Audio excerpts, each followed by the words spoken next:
It's 5 a.m. and I'm very pleased that the sky is clear. It's always clear in the mornings, weird. But that gives me great hope that the helicopter is launching. It's taking off about now, I guess. It's just starting to get light in Lukla, so it should be here in about an hour. So cross fingers, it's going to be here very soon. I'm going to get all my stuff packed up, my bag ready, so I'm just ready to just jump onto it. It's 5:30 and about the time I would expect to see my chariot of the sky flying over that hill over there. It's going to be hard saying goodbye to my luxurious hotel that I've stayed in for the last couple of nights. It really is. Really did save me, this place. And also this amazing valley. It's such a shame this place is so remote, because it would be a beautiful place to just visit. It's so nice.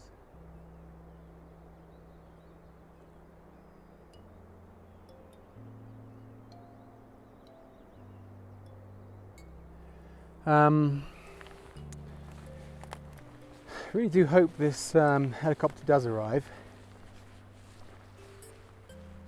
I mean, I'm probably not exactly its most priority case, so if someone else is in real trouble, then it'll no doubt visit them first.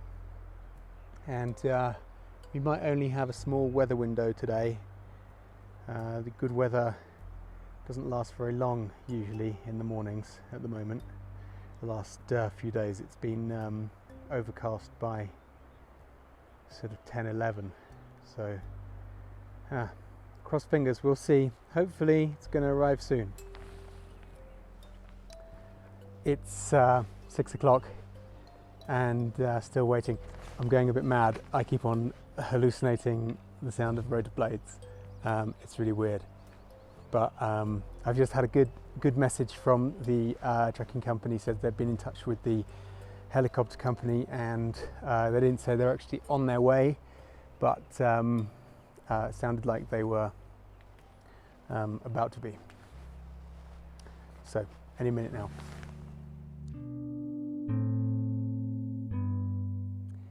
It's 6:30 and I'm still waiting. We have beautiful blue sky up here, but I'm a little bit worried that the direction that the helicopter is going to come from, the clouds are welling. This is what happens normally in the mornings. It's blue sky the first couple of hours of light, and then the clouds roll in from the lowlands. This is facing directly south, so yeah, hopefully it's going to be here any minute. Hopefully it's on its way already. It's just going to rock up and I'm going to jump on. Come on, helicopter. Well, that's a lot better. I can hear rotor blades in the distance. I think this is my ride.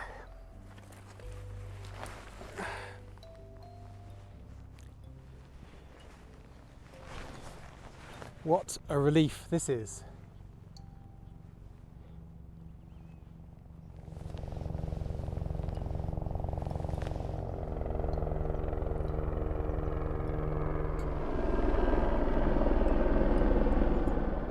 I do hope he's not going to land on the other side of that river, because it wasn't a particularly nice bridge to walk across.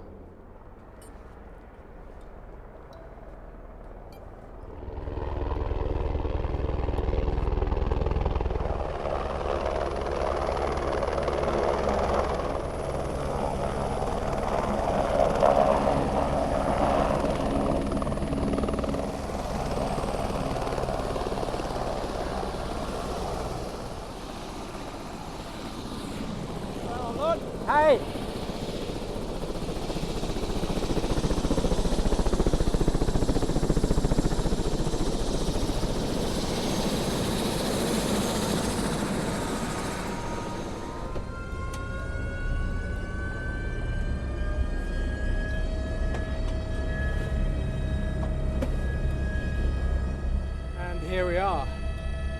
Thanks, guys.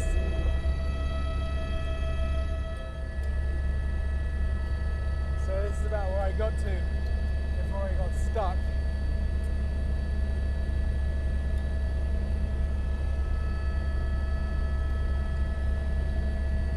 This is that damn river.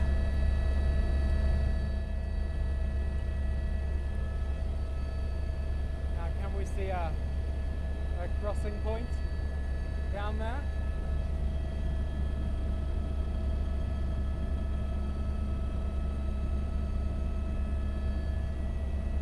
That's where I was supposed to be going, up there.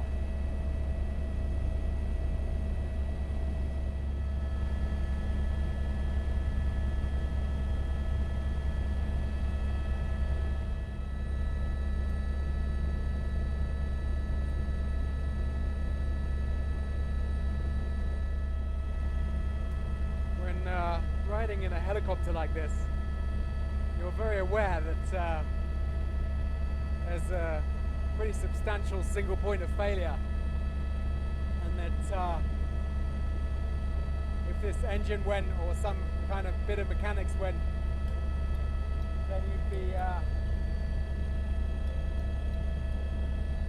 in trouble.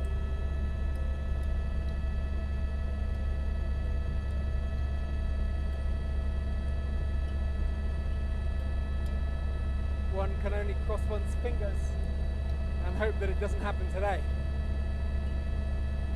I walked past a memorial for a helicopter full of World Wildlife Fund staff that crashed. And yeah, these things aren't the safest form of transport, I don't think.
Oh my God.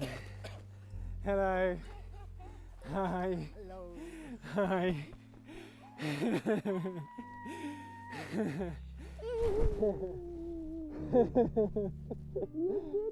I did it.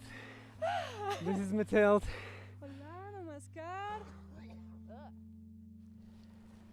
So the rest of today was spent relaxing and laughing and talking and catching up with Mathilde and doing a giant geared shakedown of her stuff, my stuff.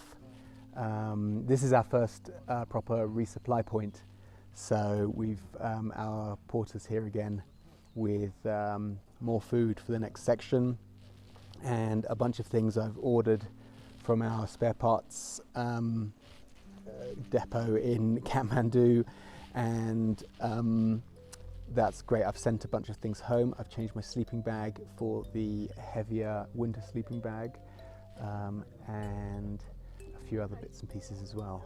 So yeah, so that today was great, exhilarating, and very relieved to be out of that little pinch I was in.